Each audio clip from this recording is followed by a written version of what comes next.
Welcome back to the lecture series of Philosophy of Mind. I am Dr. Ananya Barua, Associate Professor, Department of Philosophy, Hindu College. We have been discussing about the historical background of philosophy of mind in our previous lecture series. We have also discussed the Cartesian dualism, the substance dualism, being, rationality, and we had quickly talked about the various criticisms of the same. Today in this session we will be discussing and largely concentrating on Gilbert Ryle, one of the epic critics of René Descartes. To quickly revisit what we had studied, philosophy of mind, as we understand, is an introduction, is the study concerning the nature of mental phenomena and especially the relation of the mind to the body and the rest of the physical world. Philosophy of mind studies these topics within a specific pedagogy which is unique to Western philosophy. The Indian philosophical tradition generally incorporates a holistic worldview that encompasses such considerations, and this is where I would want to mention that in the West, mind and soul are taken as synonymous, whereas in Indian philosophy there is definitely a long debate and both Manas and Atman are differently viewed. Hence, our exploration hereon focuses on the Western tradition. And what is it that we study in philosophy of mind? As we had already discussed, we had talked about questions, and here as a student of philosophy we are interested in positing questions more than answers per se, for answers is the domain of a scientist. However, as a philosopher, our domain is to raise pertinent, relevant questions. So our domain of questions on the philosophy of mind are: what is the nature of the mind? What are sensations located? What happens when we are experiencing a memory? Do we need objects to maintain sensations? Where is the consciousness located? As our mental processes are explained in increasing detail by science, why do we need consciousness at all? Is the mind physical or psychical? How does these seemingly immaterial thing interact with the physical body? What can we know of the nature of minds other than our own? What of animals? And so on and so forth. So such questions have really troubled the philosophers since aeons, and we had already discussed how in the 17th century René Descartes had picked up his cogito ergo sum. He tried to address in his own way some of these questions. Before we pick up Gilbert Ryle, let us again revisit the Cartesian dualism. So about Descartes, the key pointers were: he wanted the certainty of mathematics in philosophy. He dismantled existing philosophy through systematic doubt, and that is why René Descartes' method is called as methodological doubt. He compiled his understanding of the restructuring of the world in his volumes magnum opus, Meditations. He established a rigorous divide between the mind and the body. He laid foundations for intentionalism. Now, his meditations are varied and many. For example, there are 6 meditations that are popularly taught, and meditation 2 and meditation 6 are extremely important. Quickly, meditation 1 talks about what can be called into doubt. Meditation 2 is about the nature of the human mind. Meditation 3 is concerning God, that He exists. Meditation 4 is concerning the true and falsity. Meditation 5 is the essence of material things, and again concerning God, that He exists. And last but not the least, meditation 6 talks about the existence of material things and the real distinction between mind and body. We also had discussed how his method of doubt, he had said how the senses could be deceived by the illusion argument, the dream argument, and the demon argument, the details of which were covered in our previous lecture series. We had also seen how the body is distinct from the mind, that it is possible for God to create anything I can clearly and distinctly perceive. If God creates something to be independent of another, they are distinct from each other. I clearly and distinctly understand my existence as a thinking thing. So, God can create a thinking thing independently of a body. Further, he had also raised how the mind is a reality distinct from the body, and his cogito ergo sum, or I, a thinking thing, can exist without a body, made ripples in the modern philosophy era.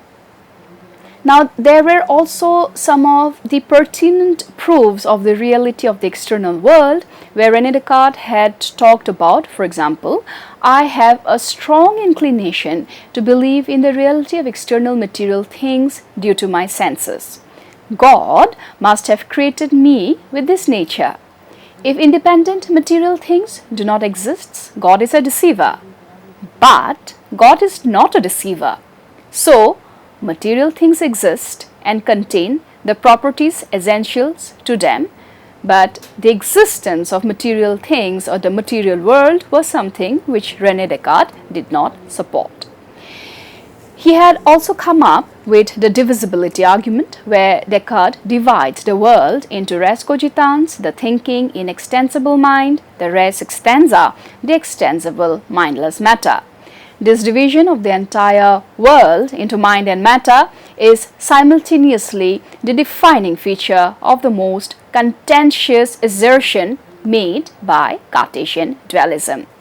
Now, if we look at this particular slide, we can note the very pertinent part about the interactionism in Cartesian dualism. So, the theory of interactionism revolves around the notion of pineal gland, posited that there were wispy animal spirits which occupy the ventricles and delicately interact through the pineal gland. Elizabeth of Bohemia offered the contemporary and first critique of Descartes' theories. She actively corresponded with Descartes through letters discussing her contentions. She laid the foundation for Gilbert Ryle's later scathing critiques. And this brings us to our main topic today, and that is Gilbert Ryle, critique of Cartesian dualism. About Gilbert Ryle, the most significant work of his is the concept of the mind. He picks up certain concepts like dogma of the ghost in the machine, category error, for Descartes pointed out through ostensive definitions, analytical behaviorist, human as an automaton, and so on. Of course, there are other critics like J.J.G. Smart and U.T. Place also, who had joined this criticism.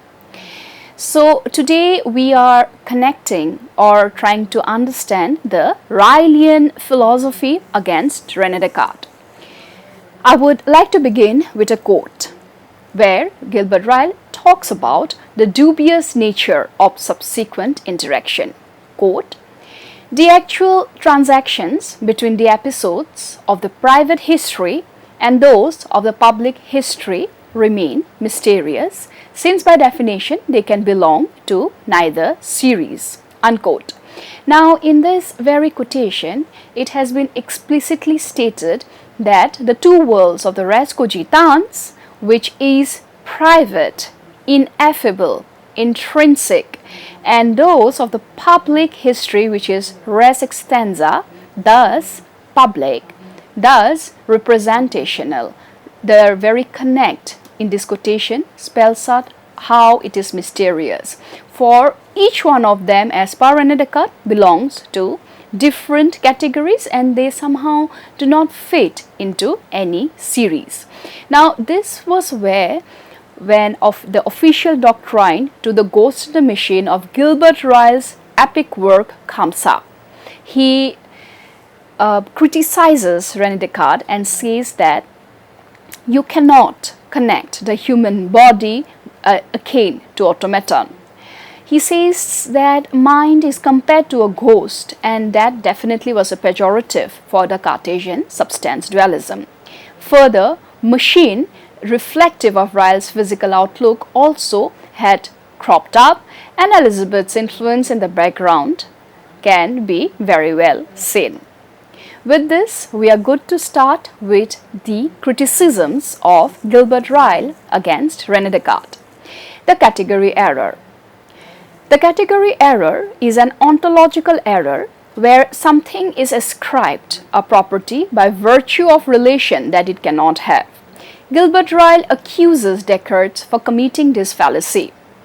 Mind and body in opposition premises, they are of the same category. Example, if a child visits any college and is unable to find its constituents, lawns, classrooms and halls, and still insists, I want to see the college, will the child make a mistake? Definitely yes, because the college is a constituent of all the subheads, the lawns, the classrooms, the libraries, the staff room, the XYZ. But whenever someone visits, it is only a part of the college. So this is where the category mistake begins. So Gilbert Ryle, a prominent 28th century philosopher, is best known for his critique of Cartesian dualism, which he famously referred to as Descartes' myth. His connection with Cartesian dualism lies in his opposition to the idea that the mind and body are fundamentally separate substances, a view that was central to René Descartes' philosophy. Ryle's work was sought to dismantle this dualistic framework and offer an alternative understanding of the mind. We have already noted how Descartes' dualism had led to several philosophical problems, particularly the mind-body problem, which questions how two such distinct substances can interact and influence each other. This interactionist view faced challenges in explaining the causal relationship between the non-physical mind and the physical body. In his seminal work, The Concept of the Mind, published in 1949, Gilbert Ryle launched a vigorous critique of Cartesian dualism. He argued that Descartes' separation of mind and body was a category mistake, a fundamental misunderstanding of the nature of mental phenomena. Now, what is this category mistake? Why is The Concept of the Mind, the epic work of Gilbert Ryle, revolves around category mistake? We need to understand this concept of category mistake in detail now. Ryle's central argument is that Cartesian dualism commits a category mistake by treating the mind as a separate entity akin to the body. He argued that the mind is not an independent thing that exists alongside the body, but rather a collection of behaviors, dispositions, and capacities. According to Ryle, mental states are not private, inner processes, but are manifested through observable behaviors. However, Ryle's approach, often referred to as a philosophical behaviorism, for Gilbert Ryle was influenced by behaviorists and differs from psychological behaviorism in that it does not reduce mental states to mere behaviors, but rather sees them as dispositional states that can be manifested through behavior. This is interesting and important, for these gives Gilbert Ryle an adage over the other. For Gilbert Ryle, for his approach to philosophical behaviorism and not psychological behaviorism, does not make him a reductionist. Despite Ryle's success in challenging Cartesian dualism, his account also has faced criticisms. One major criticism is that Ryle's focus on behavior does not fully capture the subjective, qualitative aspects of mental experience, often referred to as qualia. Critics argue that understanding mental states solely in terms of behavior overlooks the richness of subjective experience. I have mentioned the limitations right in the beginning so that all of us understand that as much as Gilbert Ryle's criticisms against the Cartesian dualism was celebrated, there are also certainly loopholes in the Rylean philosophy. Additionally, the rise of cognitive science and the philosophy of mind in the latter half of the 20th century brought back interest in the inner workings of the mind, including mental representations and cognitive processes, which Ryle's behaviorism does not fully address. Now let's talk about the legacy here. So, Ryle's critique of Cartesian dualism remains definitely a foundational text in the philosophy of mind. While some of his ideas have been superseded by developments in cognitive science and neuroscience, his work continues to be a valuable critique of the dualistic thinking that still influences some areas of thought. Ryle's emphasis on avoiding category mistakes has also had a lasting impact, encouraging philosophers to be more precise in their conceptual analysis and to avoid conflating different types of phenomena. Gilbert Ryle's connection to Cartesian dualism is rooted in his rigorous critique of Descartes' separation of mind and body. By exposing the explanatory gaps in Descartes' philosophy and offering an alternative understanding of mental phenomena, Ryle played a key role in moving philosophy away from dualism and towards a more integrated view of the mind. While his approach has its limitations, particularly in accounting for subjective experience, Ryle's work successfully challenged the dominance of Cartesian dualism and opened new avenues of understanding the mind in relation to the body. So right now, our focus is then to ponder or to revisit this question. And what is this question? That how do we explain the work, the concept of the mind, and does this make Ryle anti-Cartesian? Also, are there more propounders of Cartesian philosophy in the contemporary times? Let us have a look. Gilbert Ryle, as we had already noted, the concept of the mind in 1949 has been one of the most revolutionary works. In this book, Ryle challenges, dismisses the traditional Cartesian dualism, which posits that the mind and body are two distinct substances. Ryle argues that this dualistic conception of the mind is based on a fundamental misunderstanding, a category mistake. The category mistake, thus, is the central thesis. The Descartesian mind-body dualism commits the same. This mistake occurs when one erroneously treats something as belonging to a category which it does not belong to. For example, if someone were to say that the university is a separate entity over and above the colleges, libraries and classrooms and so on and so forth, they would be making a category mistake. The university is not an additional entity, but a way of organizing these components. Similarly, Ryle argues that treating the mind as an independent entity separate from behaviors and dispositions is a strong category mistake. According to Ryle, mental states are not things that exist in a private inner realm, but are instead ways of thinking about people's behaviors and dispositions. Now, going ahead after the category mistake, the second key concept of the philosophy of mind is the ghost in the machine. Similarly, we see that there are various concepts that have been taken up. We had just about discussed the category mistake. In our henceforth discussions, we will also give a detailed look into the other key concepts which we have been doing from the concept of the mind of Gilbert Ryle. Thank you.